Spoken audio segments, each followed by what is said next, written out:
everyone, and welcome again to Adaptation, the ultimate vlog for film adaptations and the original material they're based on. I'm Jennifer Dick, here with another of our adaptation spotlights. And the topic for this week is the amazing How to Train Your Dragon book series by Cressida Cowell. Now, I'm sure How to Train Your Dragon is a familiar title to our viewers, in light of the two movies released just in the last couple of years by DreamWorks Pictures. And while I love these films to bits, let's just say they don't entirely follow the books that they're based on. Loose adaptation is a bit of an understatement here, which is a bit of a shame, because much as I love these films, the book series is absolutely adorable. It's currently composed of 11 books, with the 12th and likely final book to be released soon. The exact publication date is still to be announced. Now, I won't explain each book individually. I'll just give a basic overview of the series, and I'll let you check out the books for yourself using the list of titles that I've posted in the description below. Cressida Cowell presents these books as her translations of the memoirs of Hiccup Horrendous Haddock III, an awesome sword fighter, a dragon whisperer, and the greatest Viking hero who ever lived. But these memoirs look back to when he was a very ordinary boy,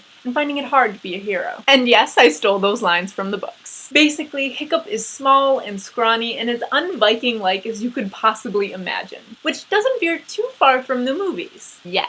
But the entire premise of the first movie is based on the idea that the Vikings and the dragons are in the middle of an ongoing war with each other, until Hiccup comes along and shows the Vikings that the dragons can be trained. In the books, though, the Vikings are already aware that dragons can be trained for hunting and fishing and riding, so Hiccup's not the first one to realize this. He just turns out to be the best at it, despite being an unconventional Viking himself and having a dragon that's even more of an oddity. And I think you all know which dragon I'm referring to here. That's right, Toothless. Movie Toothless is a rare and intelligent night fury, big enough for Hiccup to ride on, and easily the coolest dragon in the entire film. Book Toothless, though, well, he's small, very small. He speaks with a stutter, and he's probably the whiniest, most disobedient dragon you'd ever find. And yes, he actually is toothless, which makes him beyond adorable, albeit in a very different way from in the movie. Hiccup's closest friends are also a bit peculiar. His best friend Fishlegs is a small and scrawny boy with glasses, who's an even worse Viking than Hiccup. And then there's Kamikaze, who kind of defies explanation.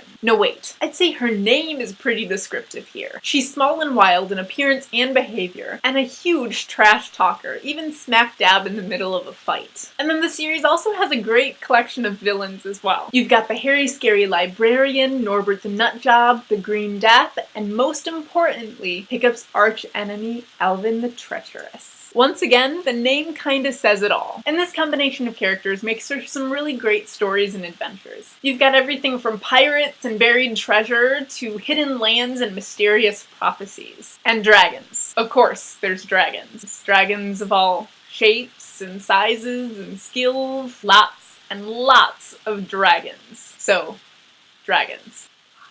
And through it all, Hiccup becomes a hero. Now, I didn't actually read through these books myself. I had them read to me by David Tennant. Well, he didn't actually personally read me bedtime stories. I wish! I listened to the audiobooks. And I would definitely recommend listening to the audiobooks as a great way to enhance the experience. The characters really come alive, and personally, I could listen to David Tennant read for hours on end. And I have. So even if you're a fan of the How to Train Your Dragon films, or especially if you're a fan of these films, I recommend giving the books a try as well. And if you do, be sure to leave us a comment letting us know what you think about them. Don't forget to like and subscribe for future spotlights and vlogs, and our podcast on iTunes is worth a listen as well, if I may be so bold as to suggest it. We can also be found on Facebook, Tumblr, and Twitter, the links for which are found in the description. I hope you tune in again next week, and until then, happy listening!